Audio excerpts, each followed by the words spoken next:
Om Swastiastu. Perkenalkan, nama saya Pandey Ketut Adi Kusuma Putra, NPM 1932121530. Di sini saya akan memaparkan strategi pemasaran global. Strategi pemasaran global, poin-poin yang akan kita bahas dalam video ini. Yang pertama adalah teknologi informasi dan kompetensi global. Yang kedua, strategi global. Yang ketiga, strategi pemasaran global. Dan yang keempat adalah regionalisasi dari strategi pemasaran global. Saat ini konsumen dapat mengetahui produk-produk yang tersedia di negara-negara lain. Contohnya, konsumen di India menonton CNN dan Star TV. Mereka mengetahui apa yang terjadi di belahan dunia lain. Seorang konsumen di desa terpencil di India kemungkinan akan menanyakan pedagang lokal mengenai produk survei server, yaitu deterjen yang diproduksi oleh Unilever, karena ia baru saja melihat iklannya di TV. Kemudian yang lainnya yaitu lebih dari 10 juta orang Jepang traveling ke luar negeri. Setiap tahun mereka terekspos pada rumah-rumah yang lebih besar dan juga harga-harga yang lebih rendah untuk barang-barang konsumen dibandingkan dengan harga di pasar domestik Jepang. Akses informasi yang mereka peroleh tersebut menciptakan pemerintahan yang tidak ada sebelumnya. Batas geografi dan juga jarak antar negara bukan lagi menjadi hambatan dalam merancang strategi pemasaran global. Namun, sisi lainnya adalah tidak hanya perusahaan yang berkompetisi secara internasional yang terdampak, namun juga perusahaan-perusahaan yang hanya memasarkan produknya secara domestik juga terdampak secara signifikan oleh kompetisi global. Ini kita masuk ke topik yang pertama, yaitu teknologi informasi dan kompetisi global. Perkembangan teknologi transportasi termasuk transportasi udara dan juga kontainer bersuhu dingin untuk keperluan logistik, dan juga kapal-kapal laut yang besar untuk logistik telah merubah sifat dari perdagangan dunia 50 tahun sejak Perang Dunia Kedua. Perdagangan elektronik atau e-commerce telah merubah sifat kompetisi di seluruh dunia, di mana jarak geografis tidak lagi relevan. Merancang strategi global, perkembangan teknologi informasi kemungkinan dilakukannya real time management atau manajemen yang dapat dilakukan secara real time atau instan. Secara rutin, CEO dari suatu perusahaan dapat mengetahui penjualan di hari sebelumnya sampai ke angka yang sangat detail, dan mereka dapat memperoleh informasi mengenai event atau tren yang saat ini dan bukan dalam hitungan bulan. Saat semuanya sudah terlambat, retailer besar, contohnya Walmart, memperoleh informasi dari tokonya di seluruh dunia setiap 2 jam melalui komunikasi yang kemungkinan mereka untuk memperoleh informasi yang akurat secara lebih cepat mengenai posisi inventory dan juga pergerakan penjualan produk di toko mereka. Kemudian aktivitas pemesanan dan juga pembelian, ordering dan purchasing yang dulunya sangat tidak praktis dan juga sangat menyita waktu, saat ini dapat dilakukan melalui elektronik. Data interchange, yaitu pemesanan dan pembelian purchasing melalui internet atau online. Hal ini mengurangi waktu yang dibutuhkan untuk menyelesaikan kegiatan ini dari dulunya dalam hitungan minggu hingga saat ini menjadi hitungan hari, dan selain itu juga mengurangi jumlah kegiatan paperwork yang perlu dilakukan teknologi informasi kemungkinan dilakukan komunikasi online. Komunikasi online mengurangi waktu yang dibutuhkan untuk bereaksi atau merespon dan juga meningkatkan produktivitas penggunanya. Komunikasi online dapat meningkatkan efisiensi internal perusahaan, yaitu dengan cara melakukan video conferencing atau untuk melakukan presentasi dan rapat, sehingga dapat mengurangi biaya travel dan juga menghemat waktu. Teknologi informasi memungkinkan dilakukannya. Electronic e-commerce atau perdagangan secara elektronik. Pengembangan bisnis tidak lagi terhambat oleh kebutuhan untuk mencapai tempat-tempat komersial, untuk membuka bisnis, dan kebutuhan untuk mencari staf. Penjualan internet telah berubah secara fundamental. Ekspektasi konsumen mengenai kenyamanan, kecepatan, komparabilitas harga, dan layanan dalam pembelanjaan, bahkan retailer tradisional pun memperoleh manfaat dari e-commerce. Pemasaran di luar pasar domestik umumnya selalu terhambat oleh jarak geografis atau batas-batas geografis. Namun saat ini tidak lagi seperti itu, karena perkembangan transportasi dan teknologi telah mengurangi banyak kesulitan dalam melakukan bisnis di luar batas negara. Batas-batas geografis tidak lagi membatasi cakupan pasar dari perusahaan multinasional. Akan terdapat banyak perusahaan yang akan kehilangan monopoli lokalnya akibat dari adanya bisnis online. Rakuten Ichiba, yaitu perusahaan internet shopping terbesar di Jepang, memiliki sangat banyak bisnis yang terregistrasi di dalamnya, yaitu 71.000, dan menjual sekitar 30 juta item produk secara online. Penjualan dari Rakuten Ichiba meningkat secara signifikan setiap tahun, dan ini menunjukkan bahwa internasional dari waktu ke waktu. Salah satu perusahaan internet yang bertumbuh secara cepat adalah online gaming dan juga e-finance. Termasuk dalam e-finance adalah e-wallet yang kita kenal di Indonesia. Perusahaannya adalah UFO GoPay dan sebagainya. Teknologi informasi juga memungkinkan terbentuknya e-company. Efek dari jaringan informasi dalam perusahaan multinasional akan terlihat dalam karakteristik dari struktur organisasinya. Semakin banyak perusahaan multinasional yang mulai mempergunakan internet, web, server untuk memfasilitasi komunikasi dan transaksi antar karyawan dengan juga suppliernya dan dengan distributornya. Contohnya adalah Siemens yang menghabiskan $1 billion untuk mengubah struktur organisasinya menjadi company atau perusahaan yang sepenuhnya elektronik. Teknologi informasi menyebabkan difusi produk yang semakin cepat dalam skala global.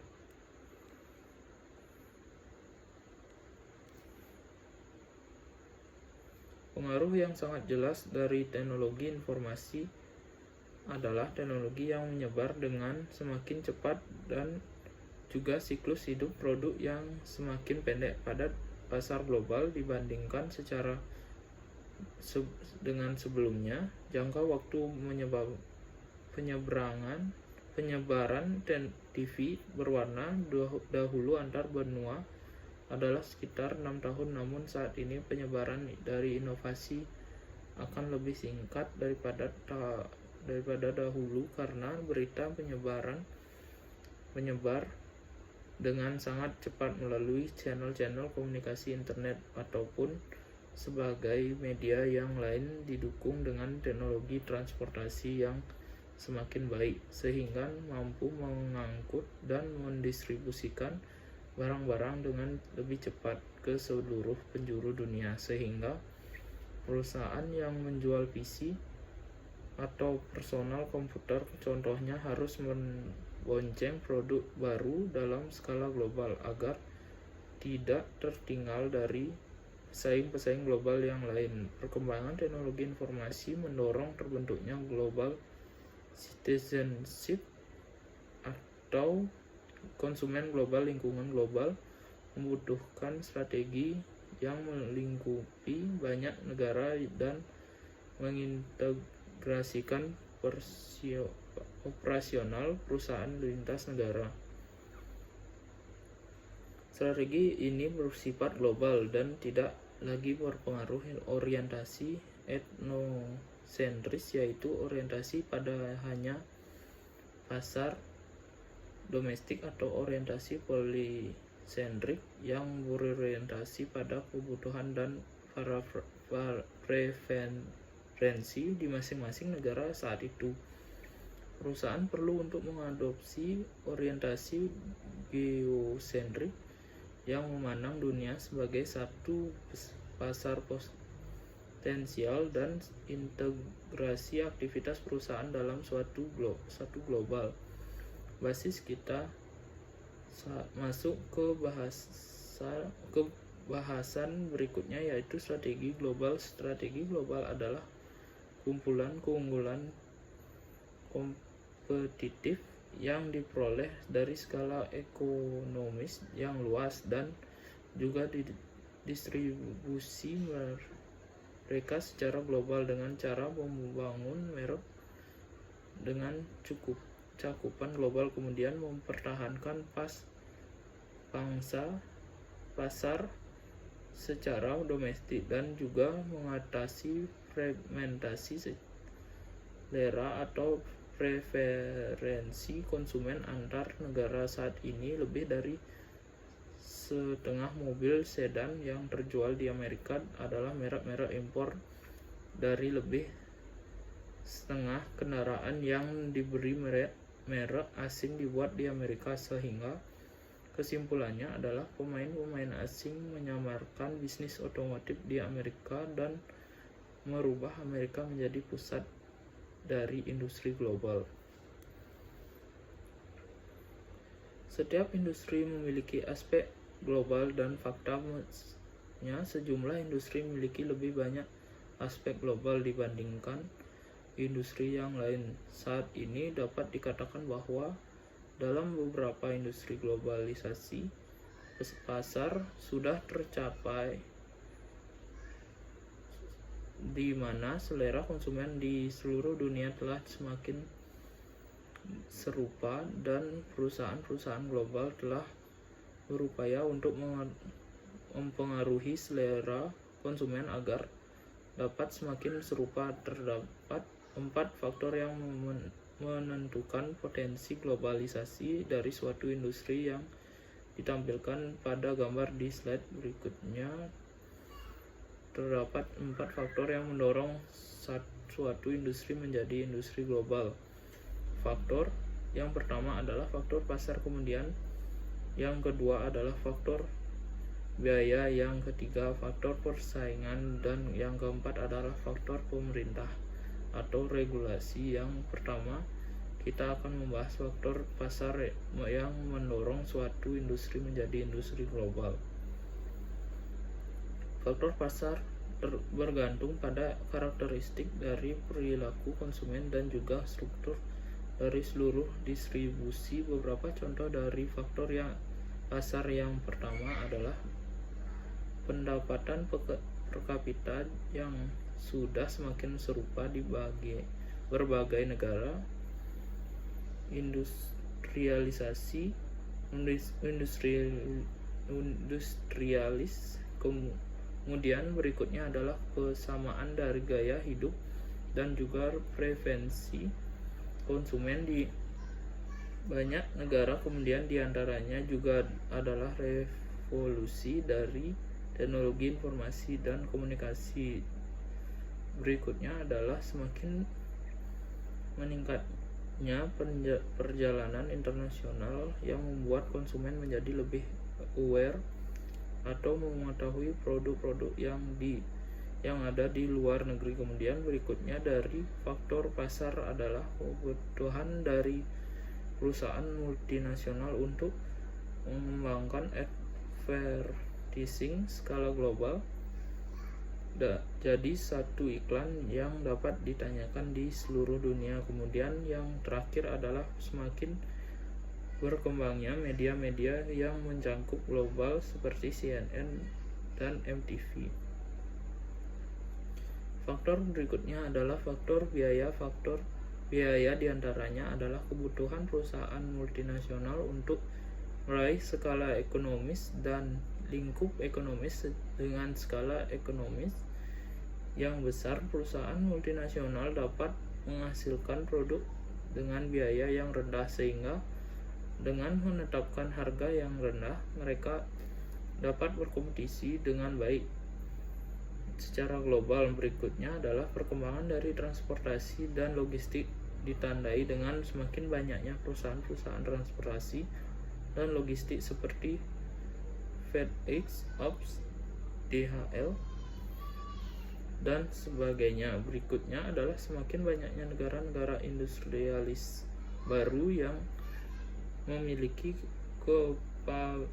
kapabilitas produksi yang baik namun dengan biaya tenaga kerja yang rendah. Contohnya adalah banyak negara di Asia dan juga negara-negara di Eropa Timur. Yang berikutnya adalah biaya pengembangan produk baru yang semakin tinggi akibat dari siklus hidup produk yang semakin pendek. Faktor berikutnya adalah faktor pemerintah atau regulasi yang dapat mendorong terjadinya globalisasi. Yang pertama adalah pengurangan hambatan-hambatan dalam bentuk tarif maupun non-tarif. Yang kedua adalah dibentuknya blok-blok perdagangan seperti euro dan juga NAFTA. Berikutnya adalah deregulasi yang dilakukan di banyak industri. Berikutnya adalah transisi dari sistem komunis ke sistem pasar terbuka atau liberal di beberapa negara, sehingga hal ini mendorong berbagai industri di negara tersebut menjadi industri yang bersifat global. Faktor berikutnya adalah faktor persaingan yang mendorong terjadinya globalisasi. Faktor persaingan diantaranya yang pertama adalah peningkatan volume perdagangan dunia. Kemudian semakin bermunculnya negara-negara atau perusahaan-perusahaan yang berambisi menjadi kompetitor global. Kemudian berikutnya adalah semakin banyaknya bermunculan perusahaan-perusahaan internet atau e-company. Kemudian berikutnya adalah semakin banyak perusahaan yang menjadi geosentrik dibandingkan dengan etnosentrik. Contohnya Stanley Works, sebuah perusahaan di Amerika yang memindahkan fasilitas produksinya ke negara lain dengan biaya yang lebih rendah. Kemudian contoh yang lain adalah United, yaitu perusahaan peralatan terhadap komunikasi dari Jepang yang tidak pernah memproduksi produknya di Jepang namun justru di negara lain, di mana biaya material lebih murah dan juga biaya tenaga kerja lebih murah. Yang terakhir adalah semakin meningkatnya atau semakin banyaknya aliansi strategis yang dibentuk oleh beberapa perusahaan secara global. Berikutnya adalah perbedaan antara strategi multi domestik dan strategi global. Dalam strategi multi domestik, perusahaan mengelola aktivitas internasional seperti mengelola portofolio, sehingga cabang-cabang perusahaan di masing-masing negara mengontrol aktivitas-aktivitas mereka untuk memaksimalkan profit di area operasional mereka masing-masing, aktivitas atau personal. Cabang-cabang ini memiliki ketertarikan dengan aktivitas di cabang lain di negara lain. Cabang-cabang ini memiliki tingkat otonomi yang sangat tinggi dan aktivitas masing-masing cabang ini masing-masing negara ditentukan oleh kondisi kompetitif di pasar domestik mereka tersebut. Sebaliknya, strategi global adalah strategi yang mengintegrasikan aktivitas perusahaan dalam skala global dan mencoba untuk mencari keterkaitan atau kesamaan antara negara dan strategi global. Ini memperlakukan satu seluruh dunia ini sebagai satu pasar yang tidak memiliki batas. Perusahaan yang mengimplementasikan strategi global adalah perusahaan yang berorientasi geosentris. Perusahaan ini memandang seluruh dunia sebagai satu area operasinya dan mengembangkan integrasi global untuk meraih skala ekonomis dan ekonomis di waktu yang sama. Di saat yang sama juga mencoba untuk tetap responsif terhadap perbedaan selera pasar apabila perbedaan tersebut benar-benar signifikan dan perlu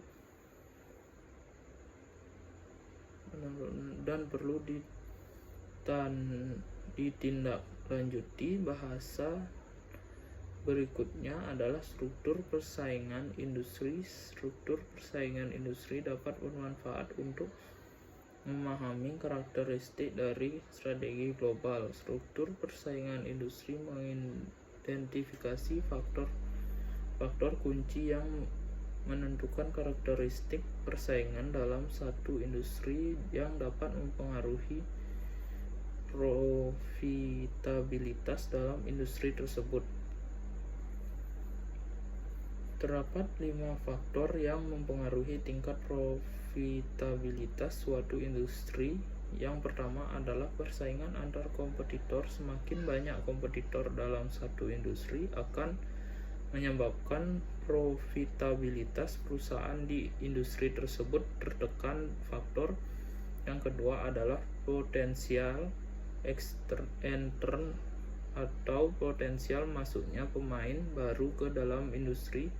Semakin tinggi entry barrier atau hambatan masuk industri yang semakin tinggi akan menyebabkan jumlah pemain yang masuk menjadi sedikit. Contoh-contoh industri yang memiliki hambatan masuk yang tinggi adalah industri yang membutuhkan investasi dalam jumlah besar dan industri yang bersifatnya kompleks. Itu contohnya airlines. Sebaliknya, industri dengan entry barrier yang rendah atau hambatan masuk yang rendah adalah industri detail online, di mana banyak perusahaan yang dapat memasuki industri online dengan sangat mudah dengan investasi yang minim, sehingga industri dengan entry barrier atau hambatan masuk yang rendah menyebabkan profitabilitas industri tersebut juga menjadi rendah. Karena potensi masuknya pemain-pemain ke industri tersebut sangat besar. Yang ketiga adalah daya tawar supplier. Ilustrasinya adalah Intel telah menjadi produser atau produsen dominan mikroprosesor atau untuk PC purchasing power Intel yang cukup besar. Ini menyebabkan banyak produsen PC beroperasi dengan profit margin yang sangat rendah, sehingga ini menyebabkan industri PC menjadi sangat kompetitif untuk memiliki profitabilitas yang sangat rendah.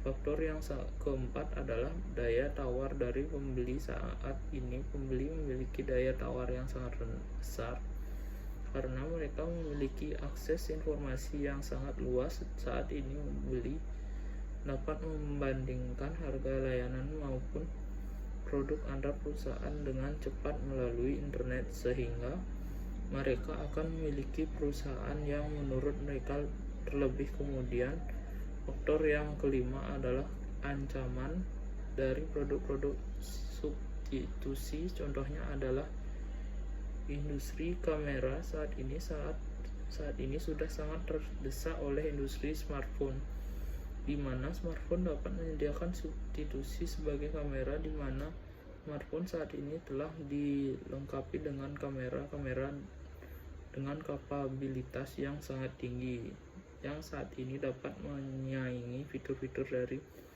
suatu kamera, sehingga apabila suatu industri memiliki atau terdapat industri lain yang mampu menyediakan produk substitusi, maka industri tersebut akan terancam secara pangsa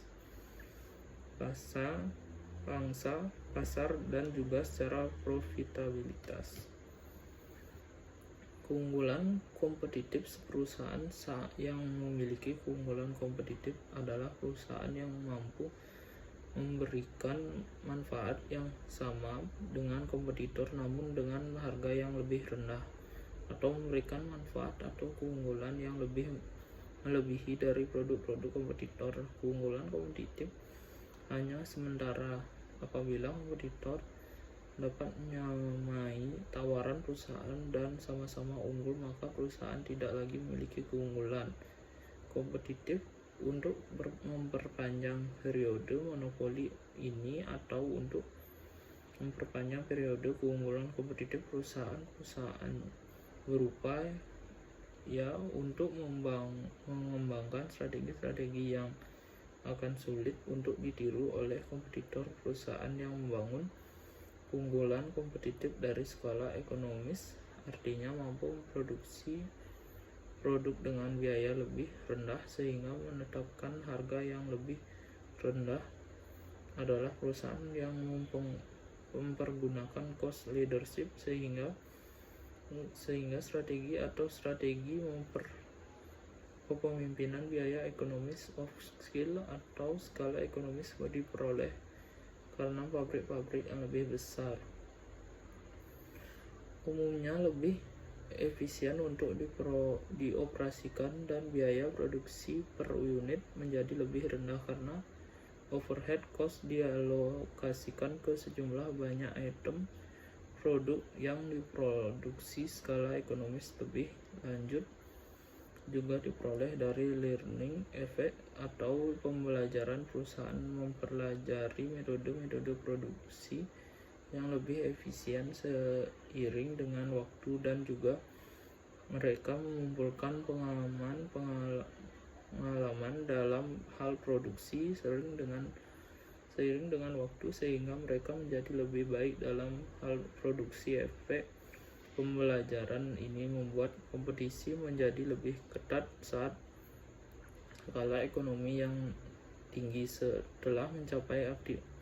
Artinya perusahaan telah mampu menekan biaya serendah mungkin sehingga menetapkan harga yang sangat rendah. Hal ini menjadi hambatan masuk yang tinggi dalam industri, artinya pemain baru menjadi tidak tertarik untuk memasuki pasar karena harus bersaing dengan perusahaan yang lebih berhasil menekan harga dengan sangat rendah, sehingga apabila mereka masuk ke pasar tersebut mereka juga harus menetapkan harga yang rendah sehingga berpikir bahwa profit di industri ini sangat rendah sehingga mereka tidak tertarik untuk masuk.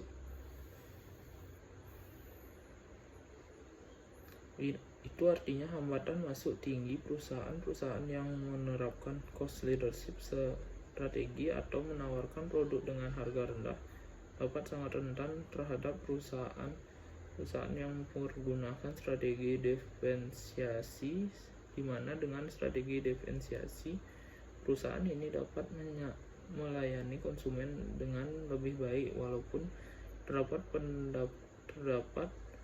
pendapat bahwa harga yang lebih rendah akan mampu menarik lebih banyak konsumen. Namun terdapat juga sejumlah konsumen yang tersedia untuk membayar harga yang lebih mahal untuk memperoleh produk dengan fitur-fitur yang mereka inginkan. Fitur-fitur unik atau diferensiasi dapat datang dalam bentuk kenyamanan, kinerja produk, desain produk atau tampilan produk, dan juga status simbol atau status yang diperoleh apabila mempergunakan produk tersebut, dan pesan eksklusif apabila mempergunakan produk tersebut. Contohnya adalah walaupun produk-produk mobil Jepang cukup mendominasi dalam industri karena harga produknya cukup terjangkau, namun merek BMW dan juga Volvo tetap dapat menjaga eksistensi mereka di pasar high-end segmen pada industri mobil, karena mereka menawarkan produk yang berbeda, tidak mengedepankan pada biaya rendah tapi mengedepankan pada produk dengan fitur-fitur yang berbeda dan memunculkan kesan eksklusif pada pemakainya. Perusahaan dengan skala yang lebih kecil dapat mengimplementasikan strategi diferensiasi pada pasar yang ukurannya lebih kecil atau dikenal dengan sebuah jeruk pasar. Perusahaan yang mempergunakan strategi ini seperti ini atau strategi jeruk pasar berfokus pada segmen-segmen yang sangat spesial atau memiliki keinginan khusus, dan perusahaan ini mencoba untuk meraih posisi dominan pada segmen kecil tersebut. Contohnya di industri otomotif saat adalah Porsche dan Sharp, dan yang dapat memperoleh posisi yang cukup kuat pada segmen-segmen high power sport car atau segmen yang menyukai mobil-mobil sport tenaga tinggi. Namun dalam era kompetisi global, para pemain jeruk ini dapat sangat rentan untuk mendapatkan persaingan dari perusahaan-perusahaan berskala besar karena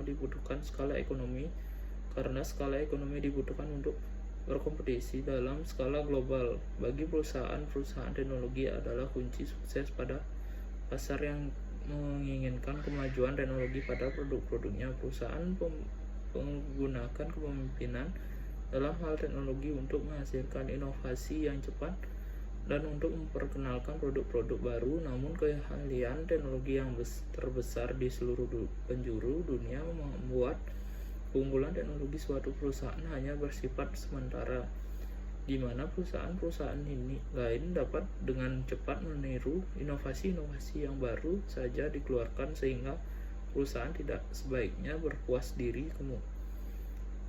Perusahaan perlu untuk beralih ke sumber keunggulan berikutnya untuk tetap menjadi yang terdepan. Teknologi, kemampuan pemasaran, dan aset-aset lainnya yang dimiliki oleh perusahaan dapat menjadi senjata yang akan mereka gunakan untuk memperoleh keunggulan dibandingkan dengan kompetitornya. Sony adalah salah satu contoh perusahaan yang secara konsisten berupaya untuk menjadi terdepan dalam hal teknologi dengan produk-produk inovatifnya, yaitu diantaranya Trinitron TV berwarna, video recorder, Betamax, Wacom video recorder, DVD, dan Blu-ray.